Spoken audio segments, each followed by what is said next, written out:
महाराष्ट्र विधानसभा की 288 सीटों पर कौन कहां से चुनाव लड़ेगा, नामांकन वापस लेने के बाद इसकी फाइनल तस्वीर साफ हो गई है। राज्य की करीब 102 सीटों पर चुनाव लड़ने वाली कांग्रेस के खाते में एक ऐसी सीट भी है जहां पार्टी पंजा निशान के बदले प्रेशर कुकर सिंबल पर चुनाव लड़ेगी। यह सीट है कोल्हापुर नॉर्थ की। कोल्हापुर नॉर्थ सीट पर 2019 में कांग्रेस के सिंबल पर जयश्री जाधव ने जीत हासिल की थी।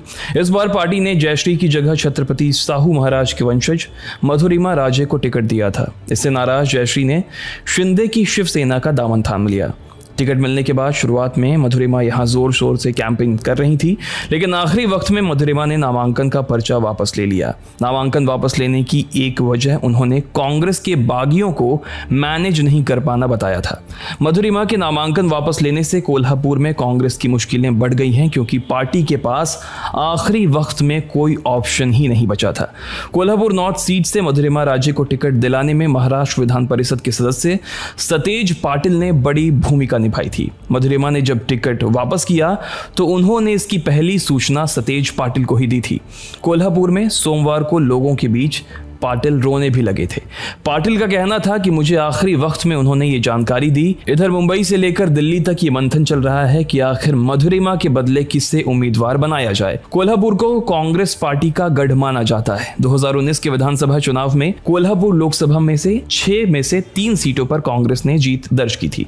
2024 के लोकसभा चुनाव में कांग्रेस को कोल्हापुर की 6 में से 5 विधान सीटों पर बढ़त भी मिली थी। यहाँ की अधिकांश सीटों पर कांग्रेस का मुकाबला शिंदे की शिवसेना से है। कोल्हापुर नॉर्थ सीट 2009 में अस्तित्व में आया था। उस वक्त शिवसेना को यहां से जीत मिली थी। 2014 में भी शिवसेना ने यहां से जीत हासिल की थी। 2019 में कांग्रेस के चंद्रकांत जाधव जीतकर विधानसभा पहुंचे, लेकिन 2022 में उनका निधन हो गया।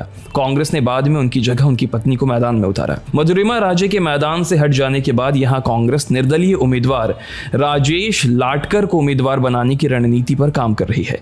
लाटकर को चुनाव आयोग से प्रेशर कुकर का चुनाव चिन्ह मिला है। लाटकर 2022 में कांग्रेस में आए थे, लेकिन इस बार टिकट न मिलने से उन्होंने निर्दलीय ही पर्चा दाखिल कर दिया। अब बदली हुई परिस्थिति में कांग्रेस के स्थानीय इकाई राजेश को ही समर्थन देने के पक्ष में है। इसके लिए मुंबई और दिल्ली प्रस्ताव भी भेजा गया है। राजेश लाटकर को राजनीति पिता से विरासत में मिली है। उनके पिता भरत लाटकर सेवा दल के बड़े नेता थे। हालांकि राजेश कुछ सालों के लिए शरद पवार की पार्टी में भी शामिल रहे। हालांकि राजेश के नाम की आधिकारिक घोषणा अभी तक कांग्रेस की तरफ से नहीं की गई है। कहा जा रहा है कि दिल्ली से हरी झंडी मिलते ही राजेश की नाम की प्रेस कॉन्फ्रेंस कर पार्टी घोषणा कर देगी। कोल्हापुर में राजेश का मुकाबला शिंदे की शिवसेना के राजेश से है। कांग्रेस इस बार महाराष्ट्र में उद्धव ठाकरे की शिवसेना और शरद पवार की एनसीपी के साथ गठबंधन में है। इन दोनों पार्टियों के अलावा कांग्रेस गठबंधन में शेतकारी और सीपीएम भी शामिल हैं। महाराष्ट्र की 288 सीटों पर 20 नवंबर को मतदान प्रस्तावित है। यहां पर मुख्य मुकाबला कांग्रेस गठबंधन का बीजेपी गठबंधन से है।